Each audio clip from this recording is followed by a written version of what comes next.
What's up everybody, Maran here for another weekly update. So there's lots of news to go over, of course, but this week in particular was supposed to be the Detroit Auto Show, so there's a ton of news to go over. Lots of reveals here. The first is Ford has officially revealed the 2021 Mustang Mach 1, and so unfortunately the rumors were false about it having 525 horsepower. Unfortunately, it has the same motor as the Bullet, which is still a stout 480 horsepower. But one surprise we do get here with this Mach 1 is it's getting the Tremec manual from the GT350, which is great. I'm not sure how the ratios will be set up, if it's exactly the same as the 350 or not, but they are adding in the auto rev match downshifts for the first time on the Tremec, so it'll have that. You can also get it with a 10-speed automatic if you'd like, but unfortunately the dual clutch from the GT500 is still reserved for just the GT500, it seems. But this Mach 1 is really set up for track duty. That's what they have engineered it for, and so it gets all kinds of hardware to back that up. So you have the GT350's engine oil cooler, transmission oil cooler. There's actually two oil coolers for the transmission on the automatic version. You also get a rear diff oil cooler from the GT500, and those lack of coolers that the other Mustangs don't have, like the Performance Pack Level 2, is really holds them back on the track. So now this has all the cooling it needs, and it should really help it a lot. Also, you get standard Magna Ride with stiffer springs, stiffer sway bars, and rear subframe bushings. All have been stiffened up. Other enhancements include the brake booster from the Performance Pack Level 2, rear toe links from the GT500, and a longer belly pan under the car for better aerodynamics as well. And there's various little ducts to redirect air and stuff. It also has a restyled front bumper, the new grille, the GT500 rear diffuser, and spoiler. If you get the handling package, there's a bigger front splitter with that handling package. It gets unique wheels that are a half-inch wider than the more retro-looking wheels you get on the standard Mach 1, and you also get a gurney flap on the rear spoiler of the handling package as well, just like on like what you would get with a GT350. So that's a nice little touch. The handling package though is manual transmission only though, so you can't get that with an automatic, unfortunately. The interior looks basically the same as the Bullet, with the same exact seats, the same shift knob there, and it's kind of funny how much of that is carried over. But the aluminum dash trim is unique to the Mach 1 here. It's not the same as the one on the Bullet. The Bullet one's a little lighter. And so that is one little thing that's unique about it. But it is, I think the cue ball shift knob is awesome. I love it in the Bullet. So, since the Mach 1 is also retro, I totally think it fits here too. But anyway, these are not going to be on sale until the spring of 2021. So we got a year or so to wait before these things even start arriving. We don't have any price for them yet either. But I don't know as far as other 2021 Mustangs when we'll get info on that. I'm thinking they're going to get the same restyled front bumper you see here on the Mach 1, and probably some other little tweaks as well, but we'll have to wait and see. It sounds like maybe the 2021 Mustangs will be delayed a little bit if the Mach 1's not even arriving until next spring, and it's still only a 2021 model. But anyway, interesting to see that. For some exclusive scoop here, I actually got a few photos sent in from viewer Trev9666, and he spied a GT500 Convertible, and this looks totally legit. The pictures are blurry because he said he actually had to chase it down. He'd seen it once before, and he actually mentioned in the live stream last week that he had seen it, and I was like, please try and get pictures if you can. He was able to manage to snag some pictures, and I'm so thankful to Trevor for grabbing these. And so he said, it's a convertible GT500, and he said it had a manufacturer plate, which obviously the back end picture is very blurry, but what you can see is it looks like it is a white plate with blue lettering, which is what the Michigan manufacturer plates look like, and that's what Ford uses. So this seems to be pretty legit. I mean, even just the fact that looks like it's a real GT500 with a real convertible top. I don't know, why there's no camo on it or anything, but maybe this is something that Ford will be revealing relatively soon, and they didn't bother to camo it. I don't know. But it looks like there's at least one real GT500 convertible running around at Ford. And I hadn't seen any rumors of this. I hadn't seen any spy photos. This is the first time I'm seeing or hearing about this. So let me know in the comments below what you think about that. And yeah, exciting to see that. And thanks again, Trevor, for sending that in. Some other Mustang news here is about the Mach-E. And so Ford has announced it's going to be available with this hands-free driving feature if you get the correct option package for it. And it combines the adaptive cruise control with lane keeping assist assist and uses several infrared cameras that monitor the driver's head and eyes to make sure that you're paying attention. So this is set up, it seems to be very similar to Cadillac Super Cruise, which is good because I think that's the best system to actually, keep tabs on the driver so that you're not, just going to sleep in the back seat like the Teslas try and do. So I'm glad that, this is holding people accountable, and this seems like a very responsible way to roll it out. Ford says it'll work on over 100,000 miles of divided highway in the United States and Canada. They also say it'll roll out to other Fords starting with the 2021 model year. So maybe the new Bronco will get this as well, or maybe the, actual Mustang here for 21. We'll have to see. There isn't any pricing yet for this package. I'm sure it won't be cheap for the capability, but we'll have to wait and see. The only thing that's kind of a bummer, though, I know that the Mach-E is supposed to be their technological showpiece of here's what we can do, here's how high-tech we are, let's fight Tesla. But, again, for a vehicle branded as a Mustang, the whole point of a Mustang is about the driving experience. You're literally getting rid of the entire driving experience with this technology, which further removes this from being an actual Mustang, in my opinion. I'm sure many of you will agree. Maybe some of you will disagree. Let me know your thoughts in the comments below. But yeah, I still just wish this car had a different name. I actually think the Mach-E is pretty cool. It's just the Mustang thing is the hang up for me. It just seems to go against all the stuff that Mustangs are about, with getting rid of the driving experience, being totally silent, all that kind of stuff. But I won't go into that rant again. Just kind of funny they're debuting it here on the Mach-E. The last Ford news, though, is that they've officially announced that the Bronco will be debuting officially on July 9th. So we now have a firm release date for when we will see it, as long as nothing else happens in the world. In the meantime, hopefully July 9th, we will finally, at long last, see the Bronco officially. So exciting to see that. And Lexus this week has revealed the 2021 IS, which is heavily refreshed, but as you'll see, it is not a completely new model. I've heard that they decided to wait for a couple more years for the all-new model to be on the same platform as that Mazda partnership, which is going to be a rear-wheel drive platform with a straight-six engine and stuff. So in the meantime, this is the IS we're going to be getting. This is got a totally redesigned front end, side, and back end. You can see, the new headlights, front bumper, the side skirts that now kick up more aggressively into the rear doors there, so the doors are all different and all that kind of stuff. You also get a new back end with this full width taillight bar, which I think looks pretty good. The interior gets less changes for sure, with most of the old interior carrying over. The biggest change here is the infotainment screen, which is now a touchscreen, thankfully, and comes in either an 8-inch or a 10.3-inch display, and they're also closer to the driver for those displays, so it's less of a reach. And it includes both Apple CarPlay and Android Auto as standard, so that's great to see. The Mark Levinson stereo also now has 17 speakers and a more powerful amp than before. Driving wise, though, the engines are all the same as before, with a 2-liter turbo base engine on the IS300 that still does 241 horsepower and 258 pound-feet of torque, and it's available with rear-wheel drive. If you want all-wheel drive, strangely, you have to go up, to the 3.5-liter V6, but it's still labeled an IS300. But this V6 only does 260 horsepower and 236 pound-feet of torque. And then you go up to the IS350. That also will use the 3.5-liter V6, but it does 311 horsepower and 280 pound-feet of torque in that application. And that can be had with either rear-wheel drive or all-wheel drive. The rear-wheel drive IS is going to be using the 8-speed automatic still, but they do say that it now has adaptive transmission control, which will supposedly choose your gears more wisely. The all-wheel drive IS still uses a 6-speed automatic, though, which is kind of a bummer they weren't able to work in the 8-speed for the all-wheel drive version, since this is a pretty heavy refresh. But anyway, 0 to 60 is 5.6 seconds for the rear-wheel drive IS 350 and 5.7 seconds for the all-wheel drive version, which usually the all-wheel drive version is faster. But again, since you're having the taller gears of the 6-speed versus the 8-speed, I think that's what's holding it back a little bit.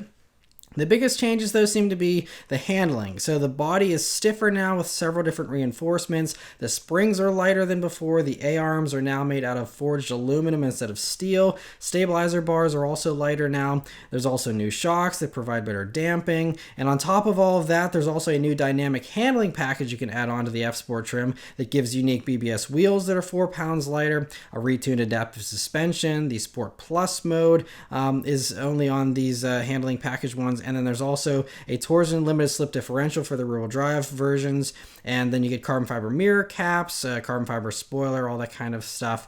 All F-Sports also have 265 wide tires, a unique exhaust, and a diffuser.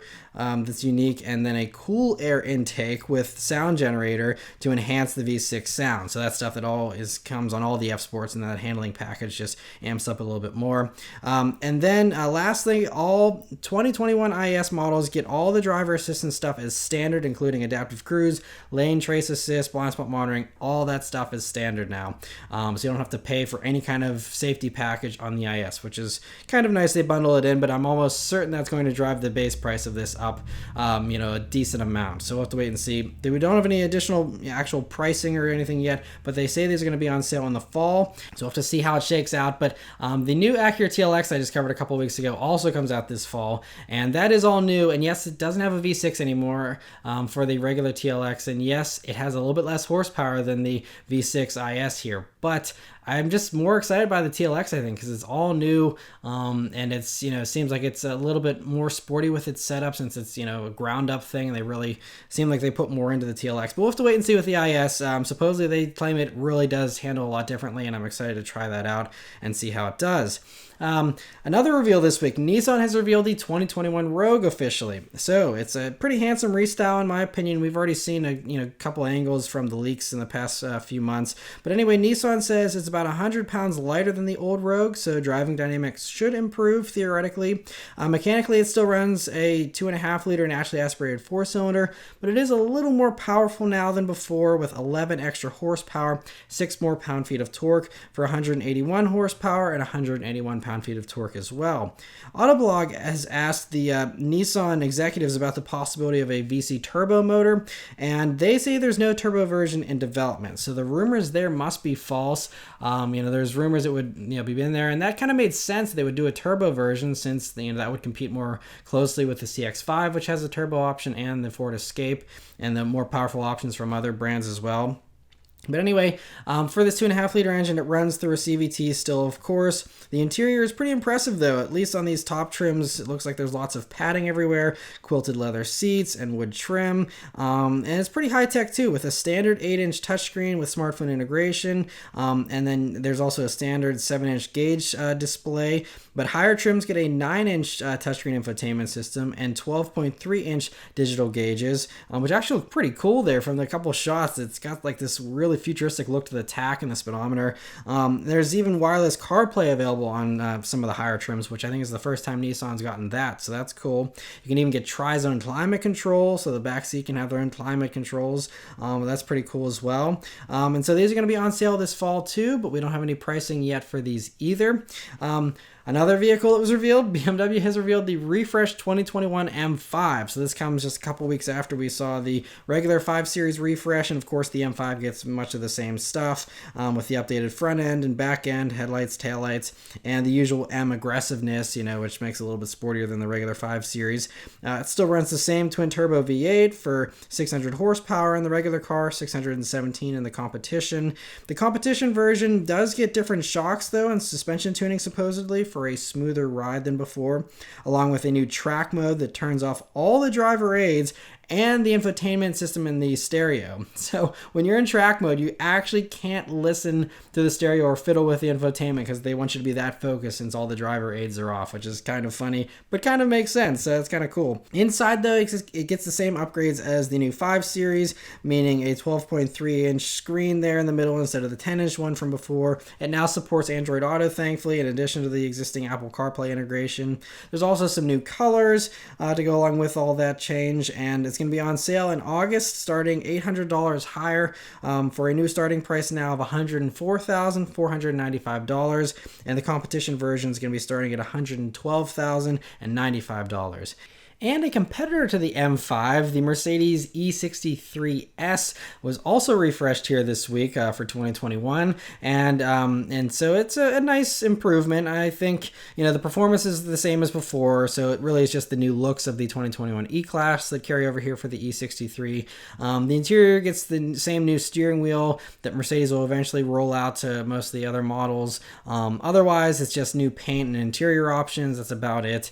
No big changes aside from from the exterior tweaks. And I think it looks, pretty good, but I think it looks a little less aggressive than the pre-refreshed E63 in my opinion. So I think, it looks good, but I think it actually flies under the radar a little bit more now than it did before. But still is a good looking vehicle, of course. There's no pricing yet for this, but it's gonna be on sale later this year as well. For some other Mercedes news, they've decided to finally sell the AMG GT43 4-door here in the States after selling it in Europe for the past 2 years. And so it gives you all the same stuff you get with the 53 version, just with less horsepower from that 3-liter turbocharged straight 6. So it does 382 horsepower for the 43s and 369 pound-feet of torque instead of the 429 horsepower you get in the 53 model. So if you're willing to sacrifice 40 horsepower or so, you're going to be saving a ton of money too, because this 43 version is $10,000 cheaper than the 53, but it's still it's not like it's that cheap. It's going to be starting at $90,950 still,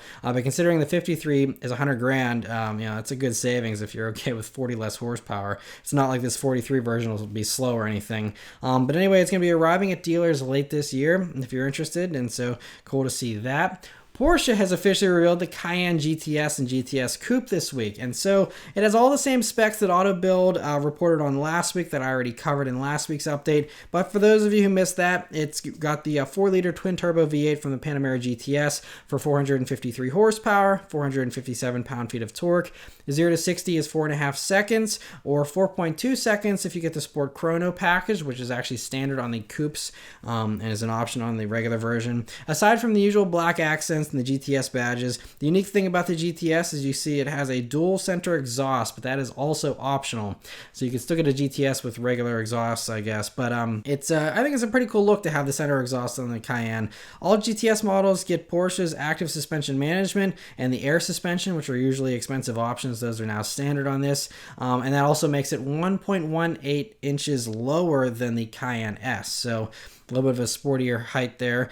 They also all get 21-inch wheels and Alcantara for the interior, although I'm sure you can option in something other than Alcantara for the GTS. Anyway, they're going to be on sale this fall, and prices are going to be starting at $108,650 for the regular version and $111,850 for the coupe. So interesting to see that. Tesla this week has finally broken the 400-mile range barrier with the Model S Long Range Plus version getting a range officially now of 402 miles. And so that's 11 more than before. And to get there, they said that they lost significant weight by changing the seats, along with reducing friction around the motors and the gearbox. And then there's also some new wheels and tires, which help with aerodynamics. And I think there's a couple other tweaks as well, but that's the main stuff. And it's also kind of cool that it has the same price as it did before, so you get that extra range without having to pay anything extra for it, so that's nice. And so interesting to see that it's available now if you're wanting to order one of those. Chevy this week has revealed 3 more pictures of the 2021 Chevy Colorado that's going to be getting a refresh here. So previously they showed the ZR2 version, which was really aggressive with its new front end, but this, you can see it's still aggressive. It is a decent change, but it's not a wild departure. Still has the same headlights as before and stuff, but you do get the more aggressive front bumper and the new tailgate with the Chevrolet stamped into it there. And they're saying that production is going to be starting at the end of this month for these, but we don't have any updated pricing yet for them still, so hopefully we'll get that soon. Instagram user Wilco Block has leaked some images this week of the refreshed Bentley Bentayga, which looks to be getting a new front end similar to the Continental GT, although I know it's a very minor change. It is a pretty good change. I think it makes it a little bit sharper looking now. You can't see the back end. There's no leaks of that, so we'll have to wait and see how the taillights and stuff change, but we do get to see an updated look at the interior, which is going to be getting some really nice changes. You have digital gauges there. You also have the larger widescreen touchscreen from the Continental GT instead of the smaller one you had on the Bentayga before that looked a little bit cheap. So those are nice improvements, and I'm sure we'll see more once the official reveal happens, I'm guessing sometime relatively soon, but cool to see that leak out. The Volkswagen ID4 has also leaked out thanks to some images from the Chinese government's approval process for selling vehicles in China. And so it looks to be exactly the same as the prototype. I mean, down to the reflectors and everything. It should be on sale here next year, and I'm guessing there'll be an official launch of this sometime, maybe in the fall, maybe the LA Auto Show if that still happens. or, you know, something else, but we'll have to see. But yeah, I think it looks pretty cool. So good to see that they're sticking with the concept looks to kind of be a little bit more bold with this. And Automotive News this week has a follow-up interview with Infiniti's executive Payman Kargar, who I kind of corrected things a little bit, because, you know, there was a previous couple of reports, you know, several weeks ago talking about how Infiniti was going to go Nissan Plus, and that made a lot of people, myself included, worried that, you know, it was just going to be Infiniti badges on Nissan products and, you know, have a little bit of a nicer interior, and that's it. It sounds like it's going to be a little bit more impressive than that, but it does still seem like they'll be a little less sporty, with this executive saying that the future models will ride on a platform shared with Nissan to save money, but that the objective is to use these assets of the company and then re-inject the money we are saving into the luxury experience and ingredients of Infiniti. We will put more money into Infiniti's future, but this money will come from the savings in globalized platforms. So, you know, they're going to be using those Nissan platforms, but, you know, since they're saving money there, hopefully it will mean that they'll have a competitive advantage, you know, with all the other stuff that they do with these cars. So he added that the future cars will have nicer interiors, easier to use infotainment systems, and cutting edge technology. And he said, I saw the products, 4 years of coming products. They're absolutely great. The technology we're going to put in them is absolutely great. And it's really a luxury experience. We're not going to downsize the brand. So, you know, again, it just seems like, yeah, if you're saving a ton of money on the platform, you can really pump a bunch of nice stuff into the interior.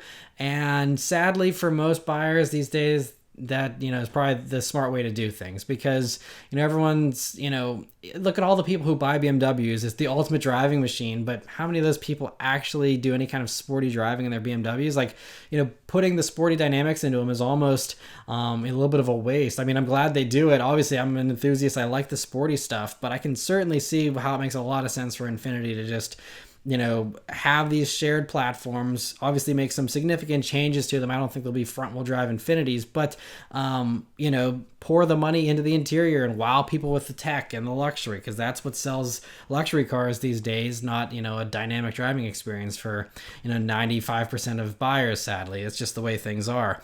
So we'll have to see, you know, how that goes. But Automotive News says that the new models will actually start to arrive this year, with the QX55 being the coupe variant of the QX50. That's coming first, followed by next-gen QX60 next year based on the new Pathfinder. So there was rumors that, you know, we weren't going to see anything new until 2023. This seems to suggest we'll start seeing some new stuff here even this year. So all hope is not lost for Infiniti dealers for the next 3 years. Sounds like there will be something new to sell here, so that's good at least. But we'll have to see how it pans out for Infiniti. It sounds like they are very confident and they're doubling down, you know, and they're going to push through. So we'll see how that plays out for them, but it'll be interesting to see how that develops. The last story here this week is that the final BMW i8 has rolled down the production line.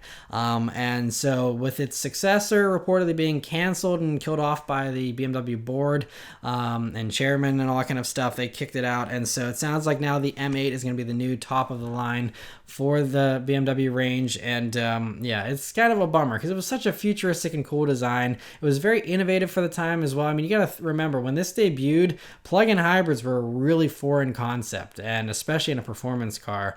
And so for them to, you know, pulled it off is, I think, really commendable. And I really enjoyed the i8 that I reviewed several years ago. I thought it was a very cool vehicle. Obviously, you know, it wasn't perfect. Could have used better tires, more grip, and a few other things, but that would have killed the range. And since this is, you know, electrified, that was important. So it's kind of a sad thing to see the i8 go, but maybe they'll come up with some crazy looking thing in the future to be a new flagship. It would always be fun. But anyway, that's it for all the news this week, guys. Let me know your thoughts and everything in the comments below. Thank you guys very much for watching. Please continue to stay safe and healthy, and I'll see you guys on the next one. Take care.